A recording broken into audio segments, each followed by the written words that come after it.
क्या है? Plot number 10 writ petition file किया कि प्लॉट नंबर 672 और 410 का एरिया है 410 का 24 डिसबल और इसका 672 का 2 एकड़ 69 डिसबल का मेजरमेंट कर दिया जाए।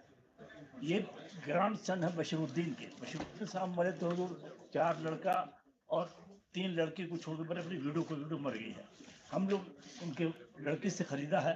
हम लोग नापी के गए तो हमने कहा हम लोग पोर्शन में आप कैसे नापी करा लीजिएगा?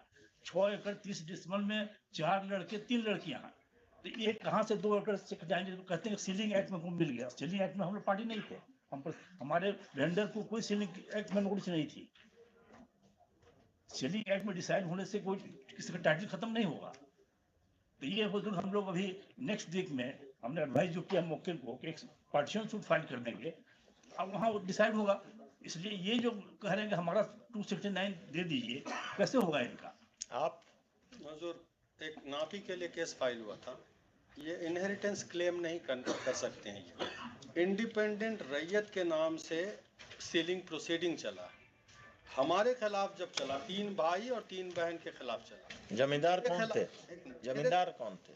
जमींदार चारों के नाम से, 6 के नाम से है। सबका अपना अपना शेयर है। इंडिपेंडेंट है यूनिट। इंडिपेंडेंट रैयत के नाम से चला। हमने सेलिंग एक्ट फाइट किया, हमने अपना शेयर उसमें से रिटेन कर लिया। ये सिताबन नाम है इनका, इनके वेंडर का। इन्होंने सेलिंग एक्ट छोड़ दिया, नहीं लड़ा, क्योंकि इनके मैट्रिमोनियल होम में एक केस चल रहा था। ये दोनों जगह ऑप्शन एक्सरसाइज नहीं कर सकते। इन्होंने छोड़ दिया। इनका जो जमीन था वो सेक्शन 15 में अक्वायर हो गया। जिस खाते से लैंड, अब ये कैसे वहां ट्रांसफर करेंगे? 15(1) इन्होंने कभी भी चैलेंज नहीं किया। ये कह रहे हैं कि हमको नोटिस नहीं था। तो आपको अगर सुन के किया तो आप उसके खिलाफ ये कीजिए। बट हमने तो ऑप्शन एक्सरसाइज किया सेक्शन 9 के तहत। ये रेजिडेंशियल हाउस है हमारा, रेजिडेंशियल पूरा होम स्ट्रीट लैंड है ये। तो हमारा यहाँ से नापी हो गया। नापी होने के बाद अब जरा सा आगे बढ़ते हैं उसे। नापी होने के बाद इन्होंने मॉडिफिकेशन दिया फाइनल ऑर्डर के खिलाफ। मॉडिफिकेशन इसमें तो होगा नहीं हुजूर, या तो चैलेंज होगा एलपीए में। मॉडिफिकेशन के लिए दिया है। जब हमने काउंटर दिया इसमें, तो वो गुंडा बैंक वाला मामला है। 42 ट्रांजैक्शन है इसमें। वो वही वाला है? या वही वाला है। हम जरा सा क्योंकि सर कर रहे थे इससे शुरू से। सर आपको मालूम नहीं है? ये ऑर्डर है खूब मालूम है हुजूर। ये जो बोल रहे हैं हम एक आदमी 42 ट्रांजैक्शन करता है सेल लीड का विदिन 2 बहुत थोड़े विदिन 2 ईयर्स। हम आप जिस जमाने के वकील हैं उस समय लोग सीधे होते थे।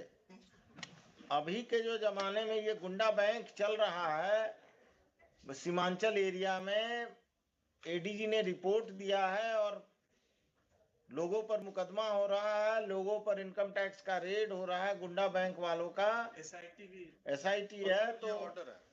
आपने एसआईटी को अप्रोच किया? हमने अप्रोच किया है, नेक्स्ट सी सीरीज रखा हुआ है। हाँ, क्या हुआ? एसआईटी ने क्या किया? लिख करके ईडी को भी हाँ। उन्होंने जो डायरेक्शन दिया था हमने पहले ही दे दिया। लास्ट डेट में हम बता नहीं पाए। हाँ। लेकिन उसका जो रिजॉइंडर देना है, ये जो है पिटिशनर एमजेसी का, वो इवेट कर रहा है।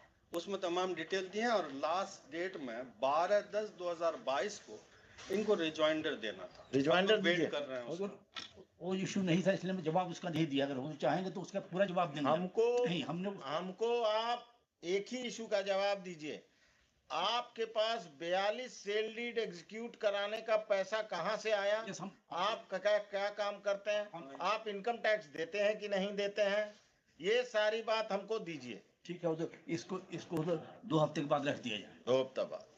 Heard the parties, the learned senior counsel prays for and is granted 4 weeks time to file a affidavit bringing on record all the sale deeds which have been executed in his favor, all the 42 sale deeds which he has got executed in his favor, comma, source of the fund for purchase of land in view of Annexure C series. In view of Annexure C series and the income tax returns, if any, filed by him, the petitioner.